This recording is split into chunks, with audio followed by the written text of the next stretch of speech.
So we had to decide from the beginning what things were comparable between Aiden and Marcus and what things would be different. We focused on parkour. We wanted Marcus to be a lot better at parkour than Aiden. And we're not talking about just like climbing on things, but like being able to like flow and chain moves together. So he's a pretty good fighter, but he's got some interesting quirks too. He's a more expressive guy. We've tried to do this crazy. We got it. The new idea for hacking in Watch Dogs 2 is to let the player create his own solutions. We're adding a lot more depth to hacking. So you have a lot more control, a lot more flexibility in how you hack the world.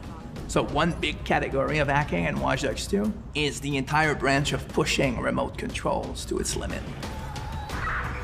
One of the big things on Watch Dogs is hacking vehicles. I think this is a real game changer because vehicles are everywhere in the world, and if you can hack into the drive system of a car, you can pretty much drive it wherever you want. So making sure if you see a forklift in the world, it shouldn't be a forklift. You can just like move the box up, down. You should, just like a camera, press a button and become that thing. One of the core things that we're doing is we're opening up the game with Watch Dogs 2. You can hack every character. You can hack every car in the game. And you can hack most of the electronics within the city. So that's a lot of... So if you want to play the game completely non-lethal and not actually kill anybody, you can totally do that. We're playing with a lot more crafted items and a lot more of little devices that you can use. One of the things that people kind of like that we've done, they really like what we've done, is we've created toys for Marcus. He has an RC jumper. It's got little wheels, and it's even got this little robotic arm that he can sort of deploy, and he can interact with things. He can unplug things and replug them and take out screws. It's a neat little toy. And then the other gadget he's got is this quadcopter. And it's more about scouting and being the eye in the sky. First person view on it is incredible because you're just zipping through the city. It feels like you're flying. Well, you are flying. In multiple ways. For example, I could hack one person and distract them, have their phone ringing so they look at their phone to create a distraction. Later on in the game, you'll also be able to do things we call mass hacking, which is, well, why only hack one if you can hack them all? There's one thing that I really believe about Watch Dogs players is that there is no Watch Dogs player. There are many types of Watch Dogs players. You should be deciding how you want to play the game. So that means you can play a mission full gun blazing, that's the way you like to play, full stealth, or through hacking only, project yourself in computers, take control of electronics, influence people, and try to get to your goal that way. We try to really support all players' types across all different styles of play, and also allow players to combine and mash these styles and play together too. If you've been playing a certain way for a while, we want the game to kind of challenge you to try different things, but also not force you into playing the game a certain way. We work to improve the driving, make it more accessible while keeping all the different styles of vehicles and adding a lot of physics and feel to all the vehicles. So we keep the depth, but have more accessibility. The team is super happy with the result we've had, and I hope gamers will be just as excited.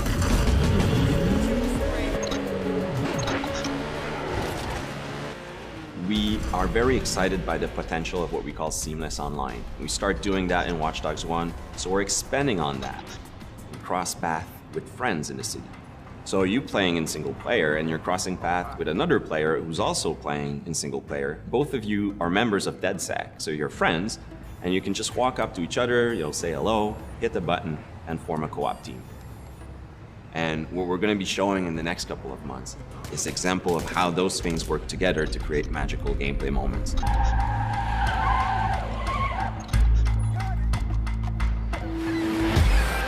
The city of San Francisco and the whole Bay Area is exciting. It's vast. You're going to find a ton of things to do that are unique to you. Basically build your own moments. You know, create a situation that you start laughing at and you say, wow, this happened, and you want to share it with friends. You don't want to just be like a roller coaster or a theme park ride where I go through all the same beats as everybody else. You decide what you want to be spending your time doing. That can be multiplayer, that can be focusing on stories, that can be just exploring the world. Whichever activity you do, we're going to make sure you get rewarded to get you closer to the end game. That's kind of the promise we're making to gamers.